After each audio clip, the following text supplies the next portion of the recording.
Welcome to the Inside Scoop Live podcast, where indie authors get personal about their books, their writing, and their passions. I'm your host, Sherry Hoyt. Join me for some lively conversations with debut indie authors and seasoned veterans alike.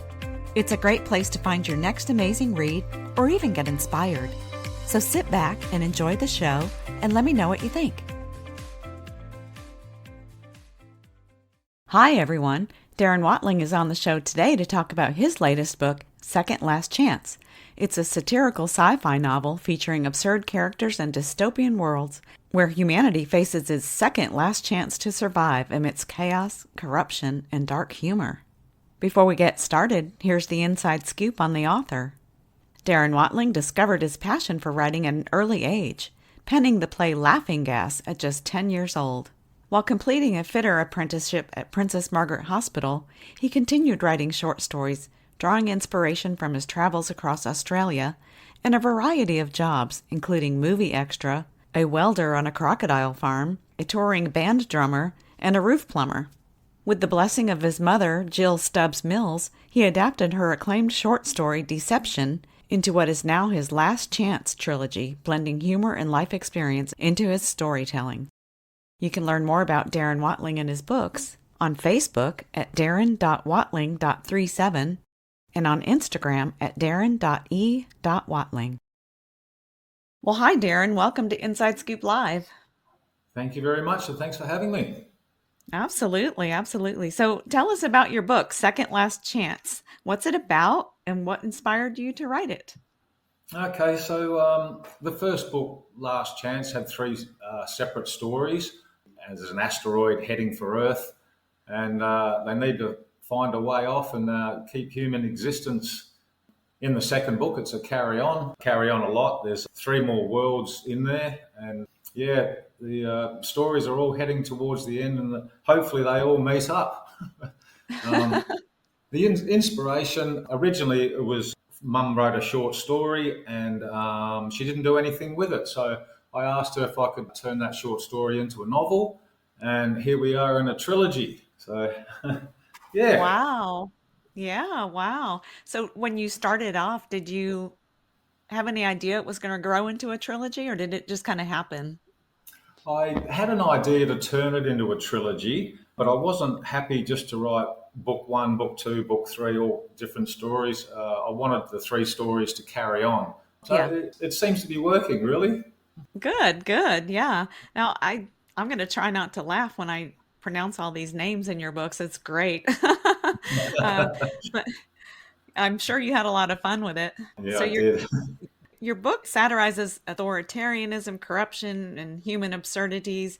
Is this a tool for critique, or do you do it purely for entertainment? For entertainment is the number one. I do use it as a tool for critique. Nobody listened to me in the real world, so I wrote a book. There you go. Sounds good to me. Yeah. Now, Prison Planet, it's a dystopian world ruled by warden dictator. Was he purely a product of imagination, or did real world figures influence this character? Dick has always been there, always been in the back of my mind, always hanging around. The character appearance, I had actually in my mind a vision of a gentleman called Stuart Wilson who played Marek in Absalom. And I just pictured that guy every time I thought about Dick with the open shirt and the medallion and the beard. It just seemed so fitting. I love it. I'm glad you didn't say it was anyone you actually knew. Yeah. We're getting to Oh, that. okay. Oh, I see. No, your novel thrives on exaggerated characters like Alfred Nuss and the Nuts. I love that. Do you see them as just caricatures, or do they reflect something deeper about human nature? um, Alfred Nuss, there was actually the background was on Alfred Nuss, and yeah, for a while, A&S is on everybody's lips, I guess. Mm. The Nuts too were hanging around, and they got quite a bit of recognition. As far as the characters go, with a deeper nature, there's not really. They were brought about purely for their names and the comedy that they bring to the book. And that's just enough, isn't it? Yeah. I love the unpredictable narrative. Was there a plot or a method to the madness, or did the story kind of even surprise you as it unfolded? It did surprise me quite a few times. I do have a basic outline of where I'm heading to the finish. Yeah, yeah. Sometimes I'd write the next morning. I'd get up and check it and see what I'd written. I'm going, oh shit! I don't remember being on acid. Did I really write that? Well, that's what happens when you let your characters kind of take the lead. You never know what they're going to come up with. I love it. Yeah. Yeah. I want to back up a little bit and ask you, you said you started with a short story written by your mother. How does she feel about your books so far? It's a little bit sad because Mum got dementia and she was unable to do anything more with her writing. And I was so proud, and I took my book in and said, look, Mum, I wrote a book." And then 5 minutes later, she says, "Oh, did you write a book?" So Oh, we have a bit of fun with her dementia, and she does get it. But you've just got to tell her a lot of times. right, right. Well, I'm glad that she knew that you took her story and created this world. I love it. It seems like it's fast paced and kind of jumps between perspectives. Did you ever worry about overwhelming readers, or was that part of the experience you wanted to create? Yeah, I wasn't that concerned about overwhelming the readers. Comedy takes the reins in it. It just happens that I happen to put it all in a book, really. Yeah. The story, yeah, from the readers' views and all the reviews, it seems like it's quite uniquely written. And to get to that stage, I've just decided I'm not going to write a book with all these usual rules. It's my story, my way, my Sinatra. I'm going to write it how I want. Yeah, I kept some of the basic rules as you have to, but Right. overall, I just decided to rebel as I usually do. Yeah, it's kind of unique in that, well, I don't know of a lot of sci-fi that's satire and so humor laden. So it is unique in that perspective. It is, yeah. Um, I can only think of a couple of films, really. Spaceballs was one of them. yep. Yeah, Do you see Second Last Chance as politically incorrect, or are you not that concerned about it? And do you think comedy has become too kind of constrained in today's world?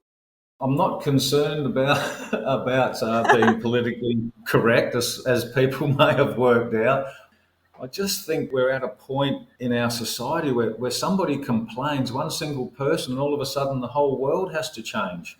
Like, Mm, I'm old school. In my day, it was just toughen up, princess, and I think everybody turned out all right. Now it's I don't know, it's going in a horrible direction. Really, you won't be able to write or say anything without being subject to prosecution.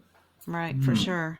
So is humor like just a big part of your life naturally? Is this your voice? Does that just come Yeah, out from your personality? yeah, most definitely. I find that at work and what have you, we're just yeah, laughing and carrying on all day, and I pick a lot of material up from there, and I also experiment on with some of my jokes on the blokes at work to see what sort of a reaction I get, see if it's worthy of putting in the book. Yeah. Has anyone from work read any of your books? Yes, they have. A couple of the characters, although I've used their name, the character himself doesn't have any basis on that person, but it's quite fun to throw that at the blokes at work, especially when I'm in charge of what they're going to do and how they look. Yeah. They're gonna tread lightly around you from now on. They know what I can do with a few sharp, short words, yeah. That's right. That's right. So along with the characters and unique character names, I love like many of the book's locations, the House of Filth, the Retro Tech Island. They're almost as outrageous as the characters. How do you approach world building in a satirical sci-fi setting? Yeah, I get a lot out of the description of the people, and I put myself in that building with those people, imaginary, and I'm looking around and just writing down whatever I can see and what I would expect to find. Yeah, Yeah. Is there any research involved in what you're doing, or is it just mostly off the top of your head? Sorry, research. Some of the things I have to research because I'm just not clear with them. Most of it is off the top of my head. Yeah, Yeah, I guess what some of the sci-fi elements maybe need a little bit research. yeah, yep, Yeah. certainly. Yeah, especially when I start mentioning space and some of the things about that and the possible realm hopping and what have you. That all needs research. Oh yeah, that's a good point. Yeah. Now, it's been said your writing style is highly stylized, filled with wordplay and absurd situations, unpredictable humor. Do you ever worry about the comedy overshadowing the story itself, or is that the point? Yeah, it did concern me a little, but in the end, humour takes the reins. It was all about the comedy. I would actually divert the story a little bit to accommodate for the humour and then bring it back in. And of course, I went too far and shot off on the other side, and then I shot it back in again, get onto a straight line. And it just, wherever it led me, I was happy to just go with it. Yeah. Well, I think it turns out more authentic that way when you do it, and you're not trying to control too much of it. You're just trying to just letting it happen creates some of the Yep. best stories. Yeah. Yeah. Who do you imagine as your ideal reader? Like, what kind of person do you think will get this book the most? I think the older group, as I'm older, probably 40 years and up. But it depends. I mean, if I'm watching the ideal reader, brunette in a bikini would be fantastic. Um, but yeah, be for the older group. A lot of the references are back to early times, 50s and 60s, and all the way through to where we are now. So someone with a life experience would probably get it a lot more than say a 20-year-old. Okay, well, that makes sense. They wouldn't get some of the references, Yeah. younger readers. Yeah. Yeah. When at work, I can't believe some people say, "Who's Led Zeppelin?" and they got no idea. It's like, okay, I know what I'm dealing with here. What? Now that's not right. No, no, all these kids, I feel sorry for them growing up in the era without our rock and roll. Yeah. Oh my gosh. I've never heard that before. Oh, wow. Everyone's heard of Led Zeppelin. Yeah, Uh, apparently not. Apparently not. Wow. Okay. So your book has been compared to South Park, Douglas Adams, and Kurt Vonnegut. Do you consider any of these influences? Or do you see your work as carving out its own space, your own space? The book has been called several occasions genre defying, which I was pretty happy with. I wasn't trying to copy or replicate those writers or South Park. How do you feel about those references? Yeah, they're fine. I guess we all need to find our categories and put things into categories. And if that's where I'm slotted in with that, that's fine. But I can't say I know another book quite the way that I've written mine. Right.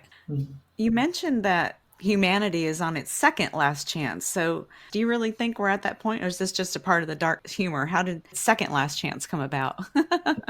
Oh, yeah, the dark humour always takes precedence. But I think almost every day we're on another last chance. Asteroids coming at the moment, and if it's not that, it was a bird flu, and if it wasn't that, it was something else. It just seems to go on and on. Every time we take a sigh of relief, we're facing the next problem. Right, I get it. Yeah, every time there's a crisis, we get through Yeah, that one, and then it's on to the next. Yeah. that's it. Yeah, yeah, humans' last chance once again. Well, it's a catchy title. Yeah, Um, good, good. yeah. Well, I'm sure satire can be divisive. Some readers love it, others find it too much. Have you had any unexpected reactions, either extremely positive or extremely negative?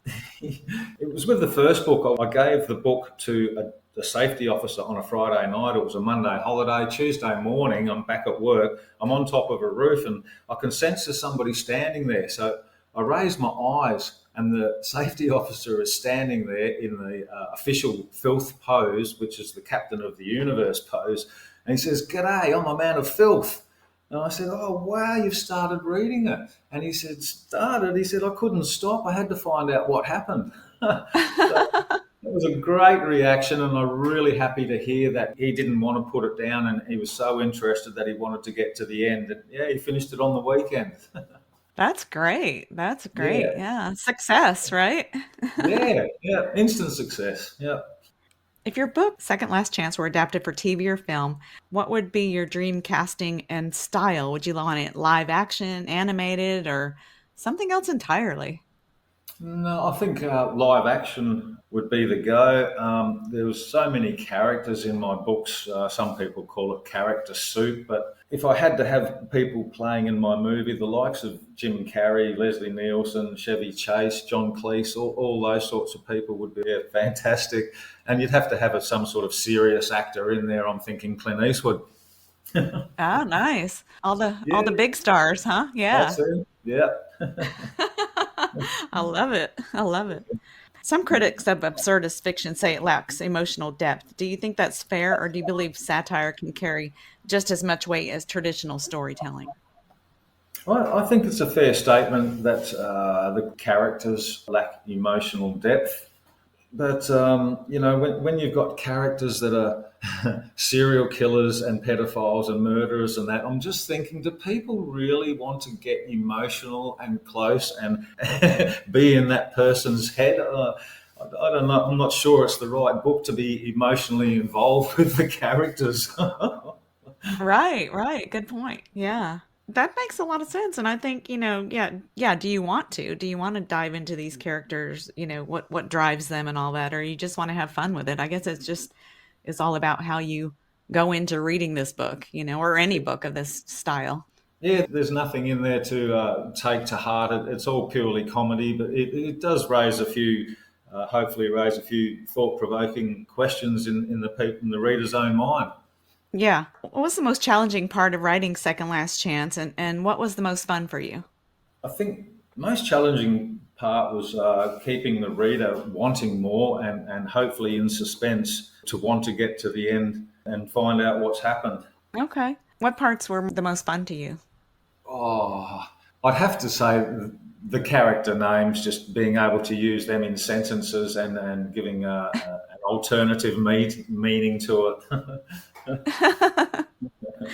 It sounds like the whole thing would be a fun adventure. It really was. Some nights I'd have to stop writing and dry my eyes because the tears are just running down my face. Yeah, right. Hey, I mean, love what you do, right? Yeah, yeah. I mean, it's humour. It makes me laugh. I can't help it. Yeah, nothing wrong with that. Were there any moments in the book that you particularly loved writing or found especially satisfying? Any moments that kind of stood out to you?